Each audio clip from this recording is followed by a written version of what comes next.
Hello mga kamami! Eto na naman tayo ang part 2 ng video natin ng DIY backdrop for my baby girl. Dahil nga nabisi na ang lahat mga mami, nabisi na rin ako at nakalimutan ko ng i-video yung mga una naming pinagagawa.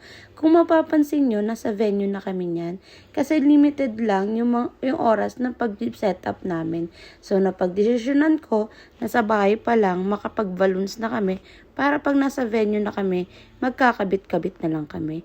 Anyway guys, kung gusto nyo palang mag-book, nagsisetup din po talaga kami. At ilalagay ko na lang po yung page namin dyan.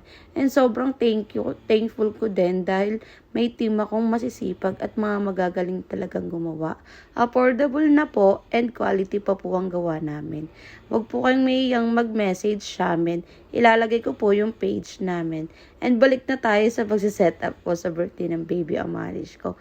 Kung mapapansin nyo guys, sobrang happy ko dyan kasi kung ano yung nasa isip kong gawin sa design na gusto kong makita sa birthday ng baby Amarish ko, unti-unti ko na talaga siyang nakikita.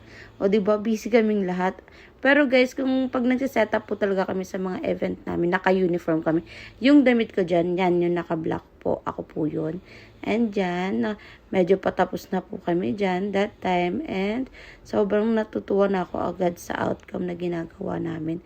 Sobrang ganda as in. Kasi yung kung ano yung na-drawing ko, yun talaga yung lumabas sa design na meron kami. Yan, guys. Magugulat kayo dyan, guys. Magta-transform ng ate mo simula sa Haggard. Tapos mag-set sa lahat ng setup, lahat ng pag-organize. Kaya sobrang happy ko na nagawa ko yun. Dahil sa tulong na rin ng mga kasama ko, lalo na yung team ko and mga family ko. Ayan. Kasi for sure ako na matutuwa at masayan talaga yung baby ko paglaki niya. Kasi makikita niyang mami niya talaga ang gumawa sa lahat ng decoration ng birthday ni baby. O, diba? Ang ganda-ganda na. Yun yung mga letter na yan, mismong gawa ko lang din yan. Diba? Nakaka-proud bilang mami na kung ano yung gusto mong mangyari sa baby mo, natutupad mo talaga. At, siya, ito na nga. Patapos na tayo dyan. Ito yung mga isa sa mga na-rental ko na food court ni baby. O, diba? Ang ganda-ganda. Kasi tumugma rin sa tema na gusto ko, which is Candyland theme po. O, diba? Ang ganda ng setup.